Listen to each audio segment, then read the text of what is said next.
a psicóloga Amanda Fitas. Bem-vinda. Obrigada. Muito bom tê-la aqui. Ups, caiu meu microfone.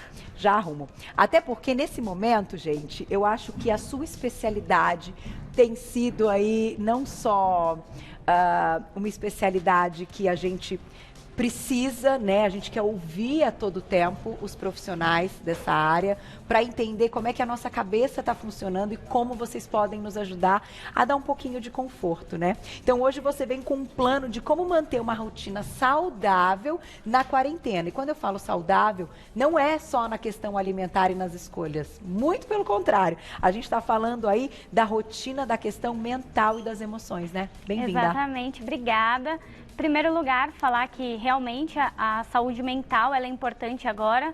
O medo generalizado, o pânico, tudo isso está fazendo com que as pessoas adoeçam também, não só pelo vírus que a gente tem, mas a gente sabe que o medo também é bem prejudicial. Então, hoje eu quero falar aí desse tema, como a gente pode ajudar, como as pessoas podem se sentir melhor, mesmo quem está de quarentena, quem não está, para trabalhar aí a mente.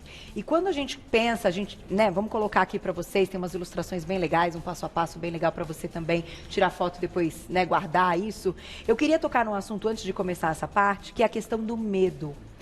Gente, o medo é uma coisa tão, assim, como a gente não pode pegar e cada um tem o seu medo e o seu grau de medo, eu acho que nesse momento as pessoas também estão ali bloqueadas por um medo. Queria que você comentasse um pouquinho dentro da sua especialidade, como é que a gente tem que então entender o medo, como é que a gente deixa ele um pouquinho de lado para a gente continuar seguindo e esperar que esses dias passem, né? Então, sobre o medo, o que a gente tem que pensar? Ele é um estado emocional comum, todos nós temos em diversas situações. Ele vem de um perigo, de uma ameaça, né? E nesse momento nós nos sentimos ameaçados na área da saúde, na área da economia, enfim, a nossa família. Então, ele tende agora a ser um problema maior do que costuma ser, principalmente para pessoas que têm padrões de ansiedade, pessoas que não sabem lidar bem com situações de ameaça. E o que a gente precisa entender agora é, o medo ele pode ser dominado, a gente tem como trabalhar esse estado emocional, a gente tem como buscar formas de confiar de alguma forma no que está acontecendo e deixar que esse estado emocional ele fique o período necessário, depois você elimina, porque a gente não tem como eliminar 100%, o medo ele vai aparecer. E parece que a gente sofre por antecipação, né? A gente prevê uma situação, então a gente sempre imagina um cenário que não é um cenário legal, é um cenário ruim, né? As pessoas tendem a fazer isso e que elas só conseguem enxergar que no final é uma coisa muito ruim que vai acontecer. Então imagina se a gente conseguir projetar o inverso, né? Olhar lá no fundo e falar, puxa vida, já a vida vai voltar, os hospitais vão conseguir dar conta, sim, as partes boas, né? Positivas de tudo isso. Então eu acho que daqui a pouquinho no final do nosso papo a gente faz uma conclusão nesse sentido para você nos ajudar, tá? A encarar dessa forma positiva. Primeiro então na tela, olha que dica bacana, vai seguindo essa sequência que você vai gostar muito. Aprenda a ficar consigo mesmo. É um desafio agora. Muitas pessoas não são acostumadas, elas vão se distraindo com as coisas externas, né? Trabalho, se enchem de tarefas e elas não passam tempo com elas mesmas, até porque muitas pessoas nem sabem fazer isso, né? É um universo interior complexo que a gente tem medo, a gente tem que lidar com diversos estados emocionais, muitas vezes até negativos, e a gente não para se conhecer. Então, é um momento em que a gente está sendo convidado a nos olhar de uma forma mais profunda, olhar para essa bagunça e tentar organizar aí. Eu acho que é um momento bem oportuno para isso. Tem muita gente que começou a fazer diário, né?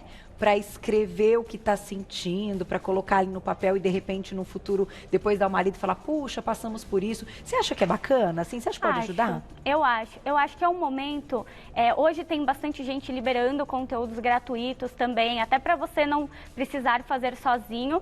E o ficar consigo mesmo é se explorar, né? Não é somente você... até porque, como tem muita coisa desorganizada dentro da gente, a gente não sabe por que a gente está com medo, a gente não sabe por que a gente está inseguro. futuro. Então, colocar alguns pensamentos no papel. E uma dica importante, o medo, quando ele não se sustenta, a maioria dos nossos medos, eles não se sustentam na realidade.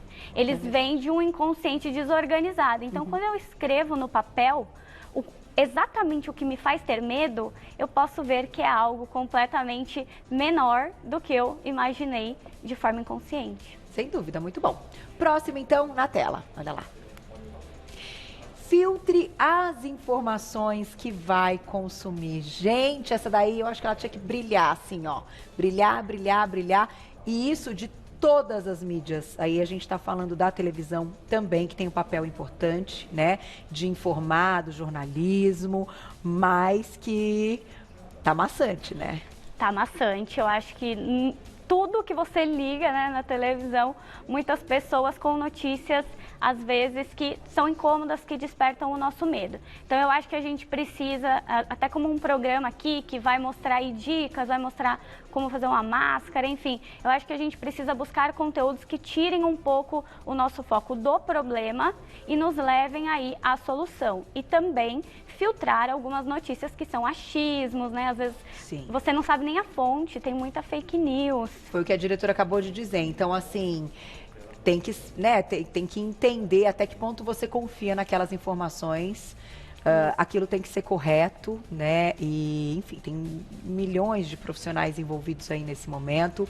Somos aqui profissionais dessa área e eu acho que a cada dia o pessoal vai conseguindo entender um pouco mais e escolhendo aqueles que quer assistir. Exatamente. Não é? E que faz bem aí pro coração, porque eu acho que nesse momento também a gente tem que procurar algo que conforte o coração. Exatamente. Então, fiquem atentos às notícias mesmo. Vamos pro próximo, olha lá. Na sequência, aí, coloque as tarefas em dia. Gente, tem tanta coisa para fazer que quando você vai ver, o dia realmente passou. Tem gente até se queixando pra mim, falando, meu Deus, achei que ia sobrar tempo. Não tá sobrando tempo. Se a gente parar pra pensar o tanto de coisa que a gente ficava, até na nossa casa, às vezes, nossa, esse guarda-roupa eu vou arrumar depois, essa gaveta eu vou arrumar depois. Então, eu acredito que tem tarefas que a gente pode olhar nesse momento, até dentro da nossa casa, que a gente ficava deixando pra depois e que agora é a hora, né? Não dá mais pra dizer que não tá com muito tempo quem não está trabalhando no caso. Eu ia te perguntar da questão do sono. Eu tenho notado que algumas pessoas estão dando aquela cochiladinha à tarde, né, até para o dia passar mais rápido. Nesse momento, assim, você acredita que seja mais positivo ou negativo isso? Porque eu tenho medo depois da rotina voltar, o povo vai estar tudo desequilibrado, né? O sono, então, nem se fala. Cada um vai encontrar uma estratégia aí. Uma coisa que eu falo que é importante é a gente se sentir útil de alguma forma. Porque o ser humano, ele foi criado para se sentir útil. E quando a gente não está se sentindo assim, você pode ter padrões aí de tristeza. Às vezes você não vai nem entender o que está acontecendo, mas é pela sensação de inutilidade na maioria das vezes. Então, ficar dormindo o dia inteiro, nós que fomos feitos também para funcionar, pode trazer aí alguns estados emocionais e algumas crenças ruins a nosso respeito. Então, eu acredito que o dormir, ok, se você acredita que vai passar o dia, às vezes não dormiu tão bem à noite, mas usar isso como escape, eu acho que não é uma boa alternativa, porque realmente pode acessar ali uma parte sua e te deixar pior nesse momento aí de pandemia. Entendi. Quanto mais a gente, então, percebe que a gente está sendo útil, que a gente está fazendo, que a gente está produzindo, né? Ainda que, claro, das coisas dentro de casa, mas estamos produzindo e conseguindo. Isso, então, super positivo para o ser humano. Isso é positivo, exatamente. Legal, muito bom. Próximo, na tela. Evite reclamar do que você não tem controle. Eu falo muito que a gente precisa tirar um pouco o foco do que a gente não tem controle nesse momento. Quem não está na linha de frente, digamos assim, né? Não tem muito o que se fazer, dependendo o que você pode ajudar pessoas, mas a nossa visão, o nosso controle, ele é muito limitado, é uma pandemia nunca vista. Então, até quem está, às vezes, à frente não está sabendo como lidar. Então, a gente precisa focar nessas nossas tarefas diárias, no que realmente a gente pode ajudar, no que realmente está no nosso controle. Porque quando você só fica se apegando e focando no que você não tem controle, é sensação de impotência, é medo, é pânico. Então, foca mais no aqui, no agora e no você. E olha, no todo mesmo, essa questão do não reclamar, gente, ela cabe tanto nesse momento, porque eu repeti isso alguns dias, né, quando tudo começou. Falei, puxa, o que a gente mais queria agora era a vida de volta. Então, por que que a gente reclamava antes? Exatamente. Então, fica aquele ponto de interrogação, quando você for reclamar, você, ó, para, né? Porque, além de tudo, reclamar, a gente tem participação das coisas que a gente joga para o universo, não E tem? às vezes é um vício. A gente é viciado em reclamar. Tá tudo bem, tá reclamando. Então, presta atenção para você não piorar aí com a reclamação, que também pode te deixar pior. Boa. E aí tudo é gratidão. Logo, né? Seja grato, que aí você não que reclama. ela combate o medo, né? A Combate, gratidão, né? ela combate. Você tira aquela sensação de infelicidade, de frustração e você joga um sentimento positivo, você neutraliza o seu medo. Então, já é uma forma aí de usar a gratidão a seu favor. Perfeito, muito bom. Próximo, então, na tela. Vão estabelecer uma rotina, vai entrar para vocês uma sugestão. Olha lá que legal. Então, é um planinho mesmo, a gente vai colocar nas redes sociais, né, lá no Instagram. A sua sugestão, né, seria 8 da manhã, uma meditação, às 9, um café da manhã. Aí, para quem está fazendo todo o trabalho de escritório em casa, então um home office, que seria das 10 até meio-dia. Aí a gente vai parar para o almoço, né? Vamos limpar a cozinha depois do almoço, isso vai até umas 2 da tarde. Das 3 até mais ou menos às 5, né? Você propõe mais home office. Às 6 a gente já vai preparar o jantar. Às 7 nós vamos jantar. Às 8 nós vamos ter que lavar a louça. Gostei dessa parte. Na verdade, esse a gente fez assim, mais um esboço para trazer aqui. Claro que isso é 100% adaptável. Tem pessoas que... O home office, tem pessoas que estão trabalhando mesmo. Tem pessoas que não estão, mas aí eu te proponho, por que você não pode criar uma habilidade nova nesse momento? Não precisa ser um trabalho realmente remunerado, mas pode ser algo que você pode começar a trabalhar em cima. Como eu falei, a sensação de utilidade ela é muito importante. E também aí a questão da meditação, do silêncio, para algumas pessoas vai ser muito difícil. Tem meditações guiadas, tem também essa questão de perguntas. Você pode aproveitar para fazer um autoconhecimento. Pega algumas perguntas sobre você de autoconhecimento, coloca no papel e começa a escrever. Você vai se dar conta de que você não conhece muita coisa a seu respeito, né? E é super adaptável se você tem filhos, né? Dependendo, você pode colocar um momento para ficar com os seus filhos. Se você está fazendo algum curso, você pode colocar um momento para estudo, leituras. É importante colocar um cronograma, porque se a gente deixa tudo muito livre, a gente tem o hábito da procrastinação. Sim. Então, é importante colocar um cronograma aí para quem tem mais dificuldade de se disciplinar, principalmente no home office em casa, né? Quando a gente colocou ali, então, no cronograma para preparar o almoço, a partir do meio-dia, você prepara assistindo Você Bonita. Já bota no seu cronograma e aí segue com a gente, né, nesse momento, porque aqui a gente tá realmente com muito otimismo, com muito positivismo, com muita gratidão, com um sentimento muito bacana. E é isso que a gente quer passar para vocês que estão assistindo todos os dias. Posso aproveitar e te perguntar dessa questão dos filhos? Pode. Essa parte maternidade é uma parte muito individual, né? É particular mesmo, porque nasce um filho, nasce uma mãe, nasce uma culpa, né? O que a gente brinca dentro desse universo. Então, nesse momento, é claro que o ideal e o melhor é a gente começar tirando a culpa e ficar só nasce uma mãe, nasce um filho, e aí cada um vai encontrar a chave para conseguir esse relacionamento no momento que nós precisamos, sim, estar próximos das crianças para ensinar. Eu acho que isso tem deixado as mamães enlouquecidas nesse momento. Até mando um beijo para o meu marido, porque como a minha rotina está aqui mantida, ele quem está cuidando dessa parte do João, meu filho. E, né, tanto os pais e aí as mães se revezando, enfim. O que a gente precisa pensar nesse momento? Porque é óbvio que a gente não vai suprir a necessidade escolar e ainda que as escolas estão se reinventando em mandar tudo online, em ter aulas ou nananã, não vai ser a mesma coisa. Até porque, puxa vida, é tão gostoso estar próximo do amigo, estar no ambiente escolar, uma fase da vida tão maravilhosa. Então, o que a gente tem que priorizar nesse momento para a gente não carregar uma culpa depois que a gente não conseguiu dar conta? Então, as crianças nesse momento, dependendo da faixa etária, tem algumas que você pode tentar conversar, explicar, até porque quando você passa a informação, você se sente até melhor. Estou tentando explicar aqui, porque tem crianças que é muito difícil elas entenderem esse momento, né? Essa questão da culpa que você falou é essencial, não tem por que você se sentir culpada por esse momento. As crianças, algumas que você puder explicar, elas vão até te ajudar nisso. Você pode convidar para tarefas de distração, você pode até se aproximar do seu filho. Acho que está acontecendo isso com algumas famílias. E a mãe, ela tem que ter em mente que o que está no controle dela nesse momento é passar o tempo que ela pode para o filho, dependendo da idade, explicar o que está acontecendo, fazer tarefas lúdicas, e é dentro disso que ela vai poder agir. Não tem como ela expor o filho, não tem como ela levar para a escola. Então, esse é o que está no campo de controle dela, porque senão a gente entra naquela questão de tentar focar no que você não tem controle. Sim. Aí entra a culpa, porque eu me sinto culpada pelo que está acontecendo nesse momento, pelo meu filho ter que ficar em casa, enfim. E não é isso que a gente quer.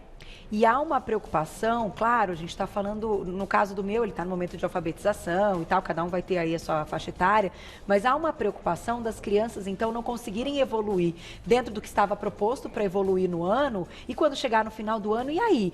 Todos vão passar? Não vão? Perderão o ano? Nossa, é marcante isso na vida de todos os pais, de todas as crianças. Então, assim, são algumas perguntas e alguns questionamentos que ainda estão nesse momento, que eu acho que ao longo aí desse mês de abril a gente vai conseguir entender como as coisas vão ficar, né? Então, precisa acalmar, parar de fazer pergunta, né? Acalmar o coração, igual a gente falou, troca o medo por segurança. É um cenário muito incerto, a incerteza, ela é péssima para o pânico, para o nosso estado emocional mesmo. Todas as pessoas estão cheias de questionamentos, mas é aquilo, tem algumas respostas que a gente não vai ter agora. Então, tira o foco de procurar algumas respostas. É o dia de cada vez. Se faz perguntas melhores, enxerga o mundo de outra forma. A gente tem tanta possibilidade ainda, se a gente quiser enxergar, né?